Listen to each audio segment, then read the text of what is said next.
Fiat 500e Hot Wheels Edition. Style is the answer to everything. Blue energy drink. Let time do its thing. With style is what I call art. Howdy viewers, and welcome back to Exhaust Notes. Today we have, as you would have seen, a very bright and energetic little car, and it's an EV. So let's see if Abarth have been able to take the 500e and give it that Abarth flair, but still with just an electric engine. Let's have a look around.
Now we'll check out the boot capacity in the back seat.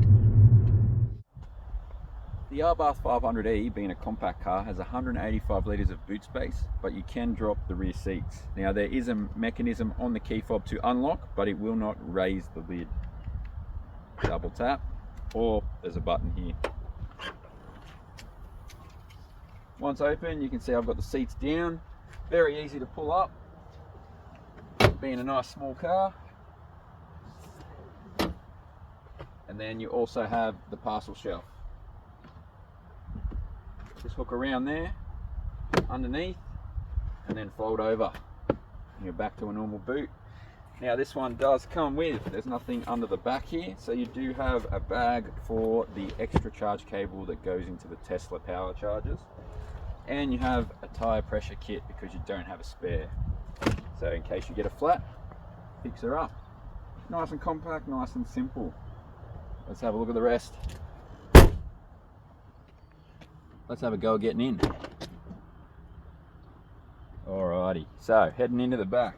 Pull the strap up, push the seat forward. Oh, we got there. Now the driver will have to pull the seat back, but you can fit. Not too bad. There are ISOFIX restraints in the back here for child seats. So with this, pull up and out, forward, and then one foot after the other. We made it. All right.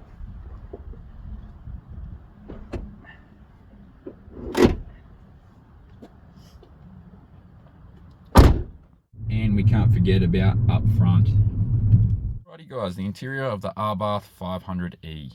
First of all, some nice big buttons on the steering wheel with a lovely scorpion badge, signature style. Very Larry. Nice Alcantara with a bit of leather and a center line with the color that is the same as the exterior on this one. And a nice little gauge cluster here that is well laid out. And there's a bunch of little changeable options on that. Some nice Alcantara on the dash.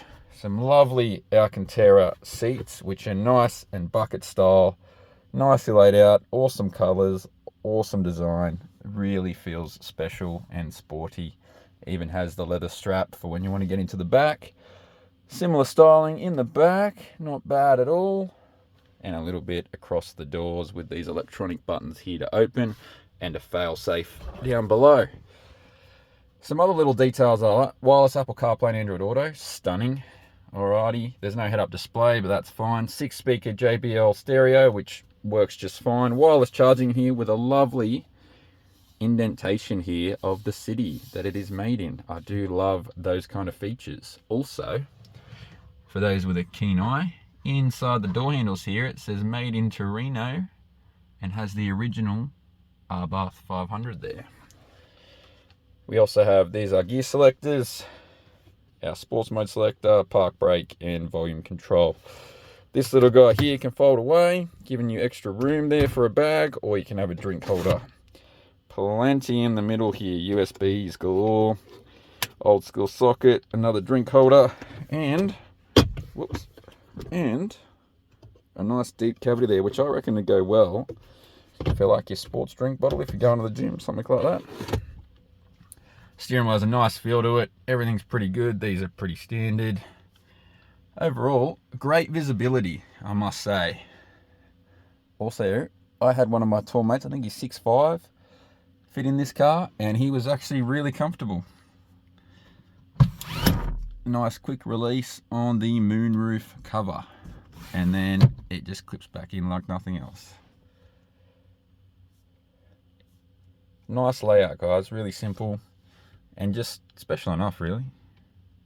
I want to make a quick note, guys, that on the back of the steering wheel you do have these nice little buttons for the volume and changing of songs. Very nifty and very nice and hidden in terms of the package. Frees up space around the steering wheel. I really like this feature, guys, not on many cars.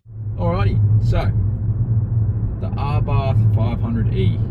The first thing I want to say, just after we just viewed the center dash and everything, is I really like how they've got the performance gauges, the 0 to 100 monitors in this. They're still trying to make it very much a sports car, very similar to their other Abarth models.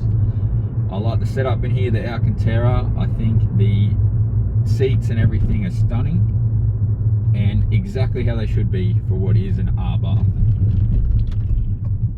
What surprises me most about this model is, although it's gotten a little bit heavier, it still keeps that poise about it, that real nice feel when you drive it of being lightweight, sporty and agile. It still has that, it hasn't lost that flair.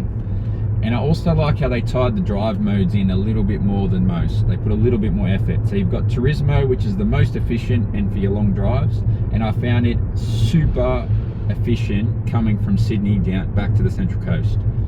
For that trip I used maybe 30-ish% charge of the battery, which has only got a 250k life cycle per charge, yet I only used 30% to get from Sydney to the Central Coast, which is between 100 and 150 kilometers, so it saved me a ton. The reason it saved me a ton is because this car is set up to be one pedal drive always, except for in its sportiest setting. So in Turismo, when you let off the throttle, the car will brake to a stop if it needs to.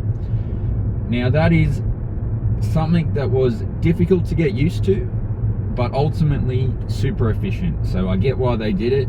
While it makes, for me, it makes the ride a little less comfy because you're on and off. You have to feather it and get used to that, and it takes a fair bit of time to get used to driving that way. Now, aside from that, guys, the infotainment in here, it's got a wireless charging bay in the center, and it's got wireless Android Auto and Apple CarPlay, and it is stunning. It works really well. The only time I've had an issue with it is in those underground tunnels in the city. It can sometimes wig out when you get to the E-tag zones where it's trying to take the data from your E-tag. It can interfere with the reception of the wireless Android Auto Apple CarPlay, but it is a minor inconvenience for no cords and no mess, and it always reconnects. You just got to be patient and don't stress. Now, aside from that, the 6-speaker JBL sound system is stunning, and on top of that you have your onboard GPS for finding charge stations and things like that. I found it on the coast a little bit annoying because it doesn't show you the service station ones. And on top of that, there is not many on the coast, so if you don't have a home charger, it can be a real pain in the bum. So what I would suggest is get a home charger. If you don't have one, make sure you have one for any EV. It is a lifesaver and it makes an EV make perfect sense. EVs don't make sense without a home charger, I'm telling you, trust me. Alrighty, so we've talked about the car, we've talked about the dash. Now let's get back to the driving. In any setting, this car still has a sporty feel about about it, and it is not too rough. The suspension is actually dialed rather well. I have found it has a bit of a spring in it on things where there's like a little bit more of a bump than you'd expect. It does tend to spring the weight up, and I do believe that's just because it's dialed in for speed and for cornering, and you just have that little bit of extra weight than it's used to, and so it has that pop about it. Now, it's just something to get used to. It's not a drama or a negative feature by any means. And to be fair, I have not found many negative features of this car. You have great visibility out of all sides. The back seats are a little small, but you're going to get that with a city slicker like this. I don't think that's a negative by any means, and it helps the package be everything that it needs to be. I think little cars like this are the perfect EV conversions, because you don't need some big fat battery to go far when all you're doing most of the time is going to the shops, to the gym, maybe having a hack on a Sunday. This car still feels sporty enough to be that Sunday hack car, as well as your daily trips. And at 250 k's range, it's enough to get through any day. Now, I had to go charging at a public charging bay, and it was relatively quick. I went from 25% battery up to 100% or 99% in just under an hour. Now, that was at an 80 kilowatt station, and it never reached 80 kilowatt. It was more around the 70 to 75 mark for most of the charge. And as you know, they wind down towards the end. That cost me, I'll put it up on the screen, I think it was about $16. So it's still about half the price of filling up the petrol version of one of these. Alrighty, we are going to try out on a closed road the 0 to 100. As you can see there, we're actually getting higher than what they claim from standard until I've got the sound on and I'm in the track mode. We're on a slight downhill gradient, which might be helping. Let's have a go.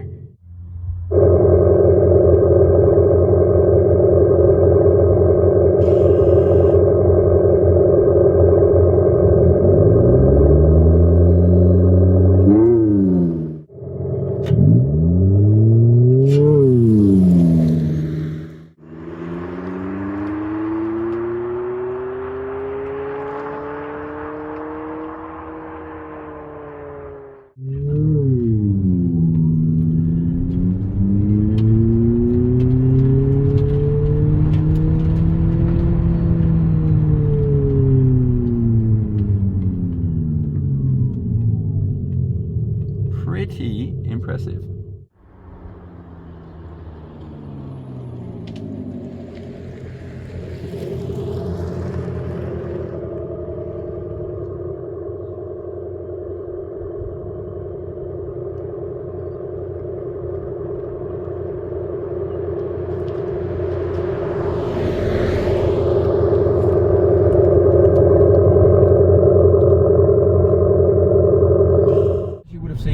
We had a little look at the exhaust feature of this car, trying to keep that Abarth spark about it.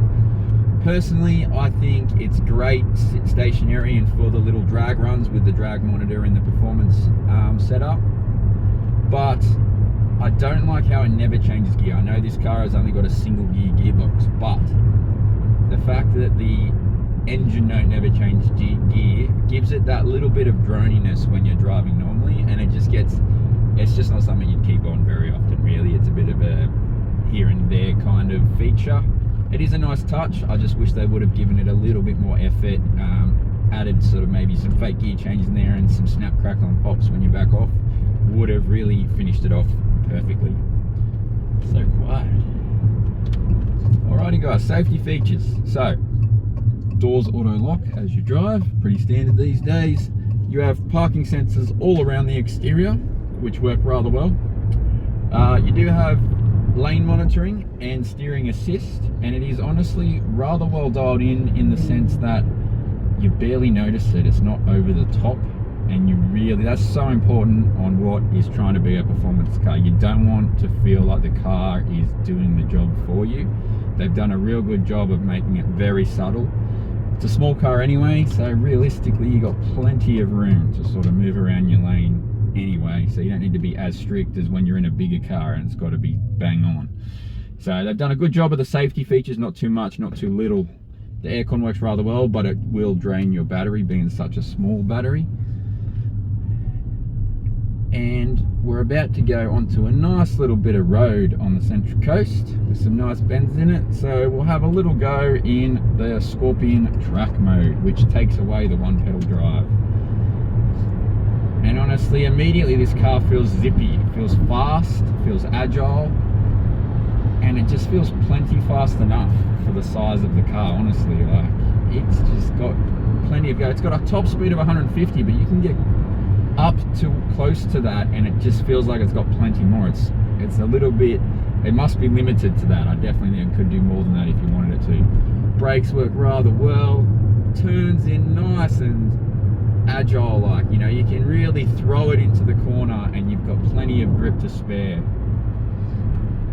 It is honestly just a lot of fun. It is still so much fun, which is something that's hard to do in an electric car. They're all about 0 to 100 times and top speeds, and this isn't about that. 7 seconds on paper, a little bit better than that in testing. It's not a fast car. Feels fast, but it's not fast on paper, but it is fun. You can hit the corners, you can hit the apexes, you can play around, and you've got room in your lane. This is a fun car. This is a rather nice car to drive, and I think they've done a great job at keeping the fun factor. This is one of the first EVs that has really felt still fun. Anyway, we'll go back to our Turismo mode and save some juice. I really do like the steering feel in this car. It is very nice. That is definitely helped by the Alcantara, but it is just nice. The steering wheel's nice in your hand, it's a good size, and you feel like you're connected to the front wheels rather nicely. It's not overdone with electronics and aids. You still can feel what the front wheels are doing, which is a nice touch. They've done well to keep that. Only 130 kilowatts of power, which doesn't sound like much, but this car weighs in tear mass just in the 1300s, I believe it was, with the petrol version being, I think, about 1,000. So you got about 300 kilos more, but it does a good job of not really feeling it. You don't really get a sense that you're carrying 300 kilos more weight. It is so nice how they've done that. They've done a great job. So agile. You still feel those little bops. Little bop. That's the only time you really get a sense there's a bit more weight involved. That little bop.